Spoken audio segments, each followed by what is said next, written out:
भारत सरकार मार रही है और भारत सरकार कहती है कि हम सबका साथ सबका विकास करना चाहते हैं, लेकिन मैं दावे के साथ कह रहा हूं कि SC ST अनुसूचित जाति जनजाति EBC और OBC का हक भारत सरकार मार रही है। मैं इस तरह नहीं कह रहा हूं, मेरे पास प्रमाण है कि बिहार सरकार द्वारा बिहार राज्य अनुसूचित जाति सहकारिता विकास निगम के द्वारा 1931 के बाद से यह निगम बनकर तैयार था और 1931 से लेकर आज तक कार्यक्रम चलते रहा है, लेकिन 2011 से लेकर आज तक एक पैसा हमें अनुदान के रूप में नहीं मिला है, जिसके कारण हमारे परिवार की आर्थिक स्थिति कमजोर हो रहा है और हम अपने मूल अधिकार से भटक रहे हैं। इसलिए मुझे कहना है कि मैं दावे के साथ कह रहा हूं कि नरेंद्र मोदी की सरकार, भारत की सरकार गरीब विरोधी है, SC ST विरोधी है, अनुसूचित जाति जनजाति विरोधी है, EBC OBC विरोधी है।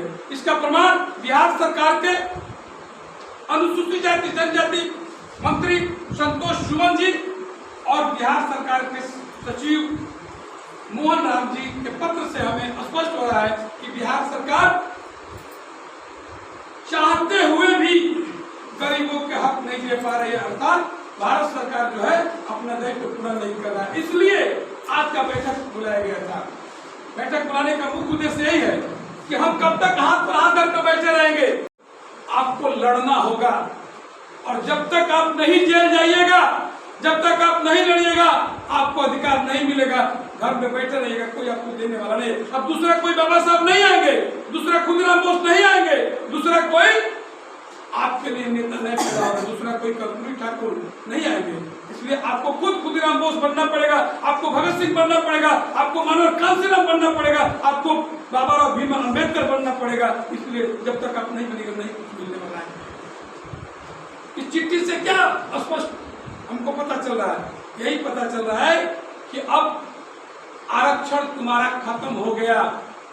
जितनी कंपनियां थी, जितने सरकारी हमारे संसाधन थे, निजी कंपनी को दे दिया गया और तो और जो बिहार सरकार के जो उपकरण थे उसको भी धीरे धीरे बंद करके हमारे मांग को, हमारे जो अधिकार है उसको बंद किया जा रहा है। और भाजपा सरकार कहती है कि हम गरीबों के हित में बात करते हैं।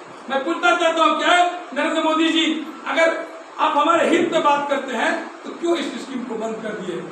सफाई कर्मचारी आयोग उसको भी आप बंद कर दिए हैं। तो इसलिए मैं आपसे कहना चाहता हूँ कि आज का मूल उद्देश्य यही था कि आप संघर्ष करें, आप अपने अधिकार के लिए लड़े, अन्यथा जब तक लड़िएगा नहीं कुछ मिलने वाला नहीं है। कितने लोग आवेदन दिए थे बिहार सरकार में?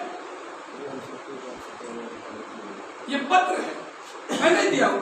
बक्सर के आपके मोहन कुमार जिला कार्यपालक पदाधिकारी द्वारा पत्र लिखा गया था 3/7/2021 को।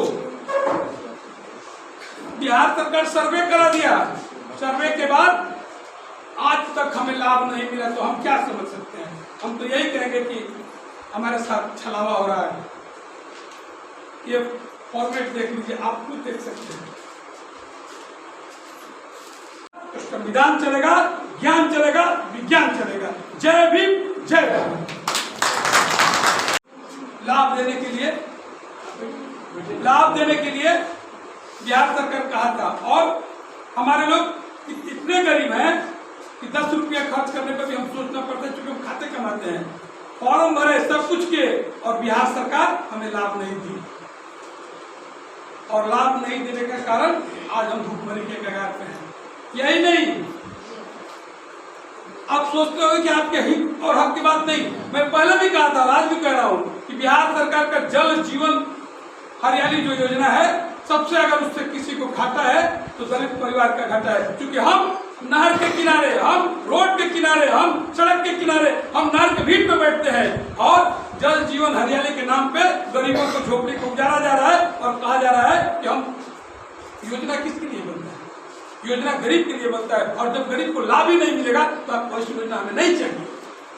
हमारे साथ जो अत्याचार हो रहा है, आपने भोजपुर के बात किया था, भोजपुर में जो घर उजड़ रहा था, मैं डुमराव SDO से बात किया, मैं डुमराव BDO साहब से बात किया। मैंने कहा कि सर, आप कहते हैं कि हाई कोर्ट का आदेश है, तो सुप्रीम कोर्ट का यह भी आदेश है कि किसी भी भूमिहीन को हटाने से पहले उसको सुरक्षित स्तर पर बचाना चाहिए। ये बिहार राज्य नहीं, किसी भी राज्य का नैतिक जिम्मेवारी है, और जब राज्य अपनी नैतिक जिम्मेवारी को पूरा नहीं करती है तो उसके लिए बिल्कुल फूकना चाहिए, उसके लिए आपको आंदोलन करना चाहिए। आंदोलन आप नहीं कर रहे हैं तो इसी तरह बैठे रहिए, कहीं आपको खिलाफ नहीं मिलने जाना है।